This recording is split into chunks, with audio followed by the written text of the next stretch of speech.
Dear students, here again we will discuss the post infection development. In the last lecture हमने देखा था कि post infection development में tissue level पर किस तरह की ग्रोथ होती है. आइदर दे आर बायोट्रॉफ्स या नेक्रोट्रॉफ्स. बायोट्रॉफ्स अगर हैं तो वो लिविंग टिश्यू पे सर्वाइव करते हैं पैथोजेंस, और अगर वो नेक्रोट्रॉफ्स हैं तो वो डेड टिश्यू पर सर्वाइव करते हैं. इस पार्ट में, that is part 2 post infection development part 2, हम पढ़ेंगे कि पैथोजन किस तरह से होस्ट सेल की फिजियोलॉजिकल एक्टिविटीज़ जो होती है, just like respiration, transpiration, translocation and growth and development of the plant, ये जो हाँ फिजियोलॉजिकल प्रक्रियाएं हैं, प्रोसेसेस हैं, लाइफ प्रोसेसेस हैं होस्ट प्लांट की, उस पे किस तरह अपना इम्पैक्ट डालते हैं. सबसे पहले हम स्टडी करेंगे transpiration. As we know what is transpiration. Transpiration क्या है ये हम सब जानते हैं. द लीफ सरफेस से जो एटमॉस्फेयर में वाटर रिलीज होता है, दैट इज़ कॉल्ड ट्रांसपायरेशन. जब पैथोजन होस्ट प्लांट पे अटैक करता है तो इन द स्टार्टिंग कंडीशंस उसके वाटर रिलेशंस में इतनी कोई डिफरेंसेस नहीं आते हैं. उसी स्पीड से रूट्स वाटर एब्जॉर्ब करती है. एक ट्रांसपीरेशन पुल के थ्रू पानी पत्ती की सरफेस तक जाता है और उस सरफेस से फिर इवेपोरेट हो जाता है. But as soon as the conidia produced and pustules are formed on the leaf surface, पर जैसे ही कोनिडिया बनते हैं और उसके जो सरफेस के ऊपर वो अपने आप को इकट्ठा करके जो पस्ट्यूल्स या छाले बना देते हैं, उस वजह से जो लीफ की इवेपोरेशन की और जो प्रक्रिया होती है इवेपोरेशन की, वह प्रभावित होती है. उसमें इम्बैलेंसेस आ जाते हैं और इस वजह से जो लीव्स हैं वो जल्दी से विल्टिंग कंडीशन में आ जाती है. बहुत फास्टली वो विल्ट करने लग जाती है, सूखने लग जाती है. इसी तरह अगर पैथोजन रूट पैथोजन है, रूट्स पे अटैक करता है, just like the diseases root rot जो डिजीजेज होती हैं उसमें पैथोजन रूट पे इफ़ेक्ट डालता है, तो उस कंडीशन में भी रूट्स के द्वारा जो वाटर एब्जॉर्प्शन का जो प्रोसेस है वह स्लो हो जाता है. जब वाटर एब्जॉर्प्शन नहीं होगा तो ट्रांसपीरेशन पुल के थ्रू द्वारा जो लीव्स तक पानी पहुंचता है वह नहीं पहुंचेगा और ट्रांसपीरेशन की प्रोसेस स्लो हो जाएगी and leaves will undergo wilting condition. तो ये जब कंडीशन आ जाती है तो प्लांट्स के अंदर कुछ सेकेंडरी सिम्टम्स उभर के आ जाते हैं, जैसे येलोइंग ऑफ लीफ, पत्तियाँ पीली पड़ जाती है, डिफोलिएशन, पत्तियाँ झड़ने लग जाती है, and die back of the shoots, और जो शूट है, जो स्टेम है, वो डेड होने लगता है due to the lack of water. पानी की कमी के कारण पत्तियाँ पीली हो जाती है, झड़ने लगती है, और स्टेम के अंदर भी, तने के अंदर भी पानी की कमी होती है और वो भी डेड होने लगता है. दस ये जो कंडीशन है, डिजीज कंडीशन है, जो बायोट्रॉफ्स के द्वारा प्लांट के अंदर क्रिएट की जाती है, वो ट्रांसपीरेशन के ऊपर अपना इम्पैक्ट डालती है. Now we will study the impact on the process of translocation. Translocation वह प्रक्रिया है जिसके अंदर न्यूट्रिएंट्स एक पार्ट ऑफ द प्लांट से दूसरे पार्ट ऑफ द प्लांट में जाते हैं. तो जिन पार्ट में बायोट्रॉफ्स के द्वारा इन्फेक्शन होता है वहाँ पे मेजर एक्टिविटी ऑफ मेटाबोलाइट्स हो जाती है. वो स्ट्रॉन्ग मेटाबोलाइट्स सिंक बन जाते हैं, वहाँ के मेटाबॉलिक रेट हाई हो जाती है. इसकी वजह से वहाँ पे न्यूट्रिएंट्स की हमेशा कमी रहती है और वहाँ से न्यूट्रिएंट्स उन सेल्स में जहाँ पे बायोट्रॉफ्स प्रेजेंट हैं, पैथोजन प्रेजेंट है, आउटसाइड सेल से वहाँ पे न्यूट्रिएंट्स का इम्पोर्ट रेगुलर बेसिस पे होने लग जाता है. लीव्स क्या करती है, फोटोसिंथेटिक सब्सटेंसेस बनाती है और सराउंडिंग्स में उसको अपने पूरे प्लांट के पार्ट्स में उसको डिस्ट्रीब्यूट करती है, फोटोसिंथेटिक फूड जो वो प्रिपेयर करती है. But whenever pathogen is attacked, biotrophic pathogen is attacked on the leaves, in that condition instead of exporting the food material, the leaves start to collect or import the carbon products inside the leaf. मतलब export करने के बजाय वो import करने लग जाती है leaf. इस वजह से क्योंकि उसके अंदर पैथोजन है और उसकी एक्टिविटी के लिए उसको मेटाबोलाइट्स की ज़रूरत पड़ती है। तो जो प्लांट मेटाबोलाइट्स अब तक स्टोरेज फूड बनाते थे for the plant just like the starch, वो क्या करते हैं अब, they convert the plant metabolites to pathogen storage products. Pathogen का अपना जो स्टोरेज फूड होता है उसको बनाने में वो लग जाते हैं। फॉर एग्जांपल फाइटोप्थोरा जो है वो शुगर जो अवेलेबल रहती है वहाँ पे उस लीफ के अंदर उसको सेडोहेप्टिलोज में कन्वर्ट कर लेता है। बैक्टीरियम ट्यूमिफेसिन्स है जो कि सेल को जब इन्फेक्ट करता है तो वो ओपाइंस बनाने लग जाता है। Opines are the cancer causing agents. Agrobacterium क्या करता है, सिट्रस कैंकर करता है plant, sorry canker, citrus canker नहीं,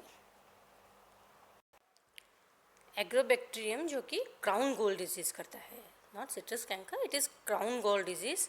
क्राउन गोल क्या है, द फॉर्मेशन ऑफ गॉल्स। जैसे कि ह्यूमन बींग्स में कैंसर होता है, इसी तरह प्लांट का जो कैंसर होता है that is crown goal disease caused by agrobacterium.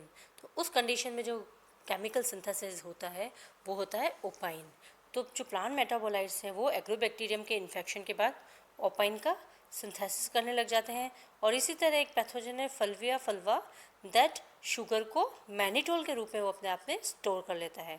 मतलब कहने का मतलब ये है कि जो प्लांट अपने मेटाबोलाइट्स से अपने future storage substances just like starch synthesis करता था, उसकी जगह जब वहाँ पे पैथोजन होता है, बायोट्रॉफिक पैथोजन प्रेजेंट होते हैं, तो वो अपने पैथोजेनिक स्टोरेज, अपने फ्यूचर स्टोरेज फूड्स बनाने लग जाते हैं। इसी तरह से जो ये प्रोसेस है depletion, diversion and retention of photosynthetic product stunts the plant growth. ये जो डिप्लीशन है मतलब फोटोसिंथेटिक जो प्रोडक्ट्स बनते हैं उसकी पादप के लिए कमी होने लग जाती है, उनका डाइवर्जन हो जाता है टुवर्ड्स द पैथोजन, वो पैथोजन की तरफ डाइवर्ट हो जाते हैं और पैथोजन में ही वो पैथोजन के स्टोरेज फूड मटेरियल में ही वो कन्वर्ट हो जाते हैं। इस वजह से जो प्लांट की ग्रोथ है वो स्टंट रह जाती है, प्लांट छोटा रह जाता है। अब जब प्लांट छोटा रह जाएगा तो उसकी जो दूसरी लाइफ प्रोसेसेस हैं just like absorption of water, translocation, photosynthesis, इस तरह की प्रक्रियाएं वो भी स्टंटेड स्टेम, छोटे पादप और छोटी जो अंडर डेवलप्ड लीव्स रहती हैं उनमें यह कम इफ़ेक्टिव हो जाएंगे और इस तरह से जो टोटल फोटोसिंथेटिक रेट है प्लांट की वो कम हो जाएगी। तो दिस इज़ ट्रांसलोकेशन, जिसके अंदर के न्यूट्रिएंट्स फोटोसिंथेसिस के द्वारा जो न्यूट्रिएंट्स बनते हैं वह प्लांट के दूसरे पार्ट्स में एक्सपोर्ट होने के बजाय लीफ के अंदर ही यूटिलाइज हो जाते हैं। इवन उनकी कमी हो जाती है तो जो लीव्स डिजीज कंडीशन में होती है जहाँ पे पैथोजन उपस्थित रहता है वो बाहर से उसको इंपोर्ट कर लेती है, सराउंडिंग लीव्स से उसको अपनी तरफ इंपोर्ट कर लेती है। वहाँ पे इन प्रोडक्ट्स को पैथोजन अपने फ्यूचर स्टोरेज प्रोडक्ट्स में कन्वर्ट कर लेता है एंड आफ्टर कन्वर्जन जब इस तरह की प्रोसेस होती है तो प्लांट ग्रोथ स्टंटेड रह जाती है, प्लांट ग्रोथ कम हो जाती है। और जब ग्रोथ कम हो जाती है तो प्लांट की जनरल जो लाइफ प्रोसेस है वो रिड्यूस हो जाती है, कम हो जाती है।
Now we consider the growth and development.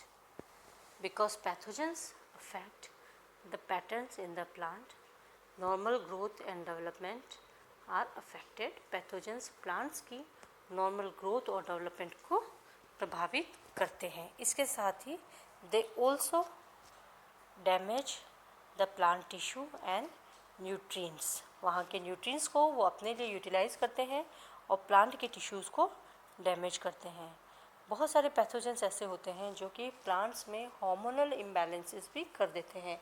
As we know there are so many hormones that act for the growth and development of plant. हम जानते हैं बहुत सारे जो हार्मोन्स है, just like auxins, gibberellins, cytokinin, ethylene, abscisic acid, ये plant hormones हैं, हमने स्टडी कर रखे हैं और ये प्लांट के ग्रोथ एंड डेवलपमेंट के लिए इम्पॉर्टेंट होते हैं। पर पैथोजन इनकी एक्टिविटी को इंक्रीज़ कर देते हैं, इनके रिलीज़ को इंक्रीज़ कर देते हैं और इस तरह से वहाँ पे हार्मोनल इम्बैलेंस कर देते हैं। तो हियर आर सम एग्जांपल्स।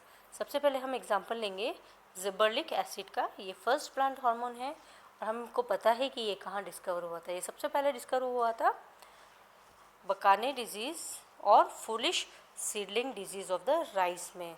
इसमें क्या होता है कि जो इन्फेक्टेड सीडलिंग है जो कि जिब्रेला फ्यूजिकोराई फंगस के द्वारा इन्फेक्टेड रहती है, वहाँ पे टॉल जो ग्रोथ हो जाती है, प्लांट इंक्रीजेस, उसकी हाइट तो बढ़ जाती है पर फ्लावरिंग नहीं होती है। मीन्स उस कंडीशन में जब फंगस वहाँ पर राइस पर अटैक करती है तो जिबरलिक एसिड की अधिकता हो जाती है, इस वजह से उसमें टॉलनेस आ जाती है। मीन्स वहाँ पर वो जिबरलिक एसिड के को इम्बैलेंस कर देता है।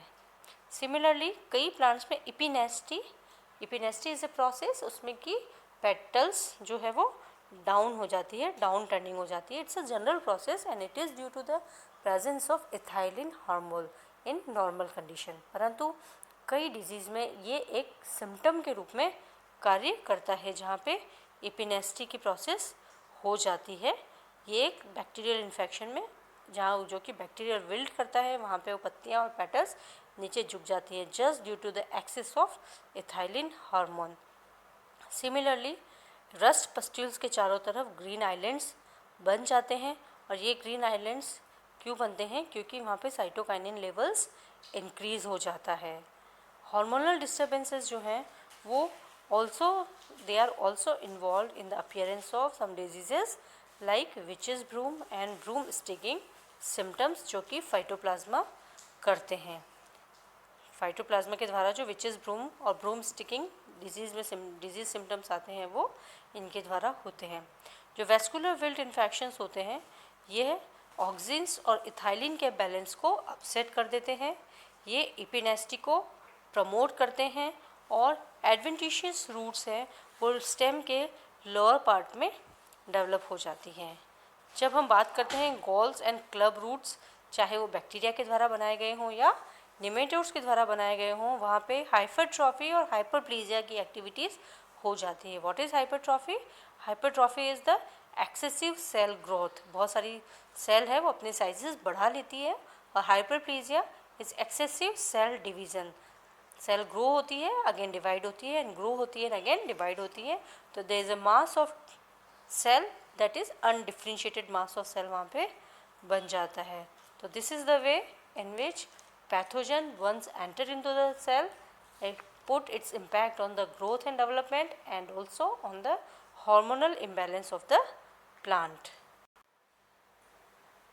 Thank you dear students, this is all about the post infection phenomenon.